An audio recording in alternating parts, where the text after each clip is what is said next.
The following is an excerpt from the book Experiences of Thought by Anthony Kahn, available now on Amazon.com and Kindle. Who you are and where you come from, an alternative framework.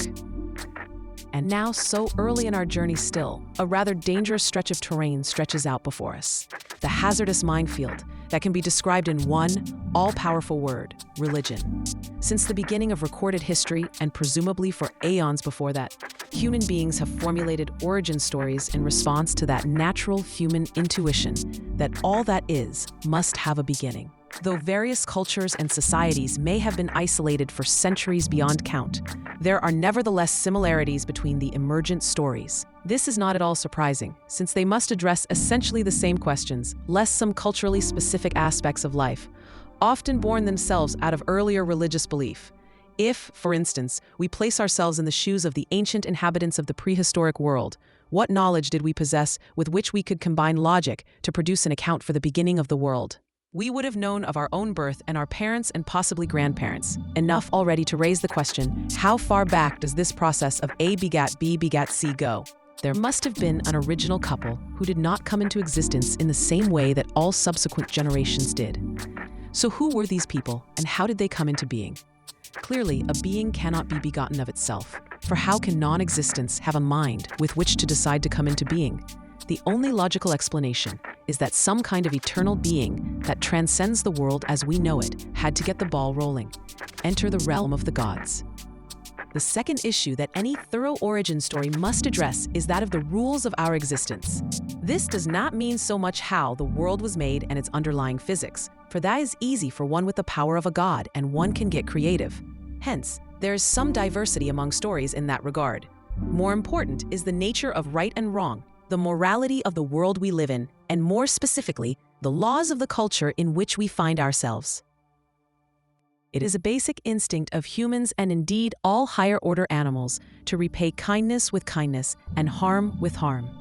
Good and evil are, after all, inherent properties of the world in which we find ourselves as prehistoric humans, and we must therefore account for them.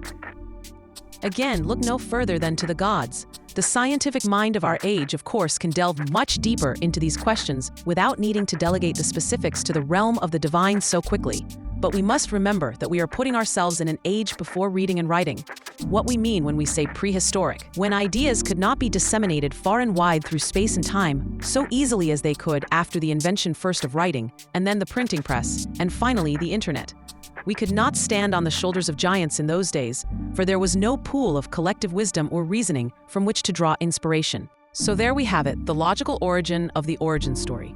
But how does this evolve into fully fledged religion? At the deepest level, it is arguably for the same reasons many systems that we observe in nature evolve from the simple to the complex. But more plainly, it is the natural disposition of human beings to codify and standardize. We will go into this in more detail later on, but suffice to say for the moment that it's always better to have it in writing. A learned and respected elders of our imagined tribe would, over the centuries, iron out the particulars of the creation myths and legends that have become interwoven with the history of our forebears, and as a writing system began to emerge, the tales of many a campfire would be committed to writings, perhaps in the form of cuneiform clay tablets or stone steels. And then, once it is written in stone, you'd better believe it, religion is born. What then, precisely, do we mean here when we speak of religion? For the purpose of this discussion, it must be explicitly stated that we are principally referring to a rigid, uncompromising framework of beliefs. The religions of the world today may or may not fit this description well, whilst some may adopt other concepts usually unconnected with religion, such as the scientific method, for instance, in a religious way. Thus, whilst the tone here may be decidedly anti-religiousness, there are undeniably many teachings and beliefs held to within religion that are positive and hail from sound thinking, as indeed the scientific method does. The problem with religious thinking is that it inhibits the creative mind and the freedom of thought. It must always be remembered that the truth argues for itself and stands up to scrutiny. Don't be afraid to question truth, for it will always respond with sound answers to your questions.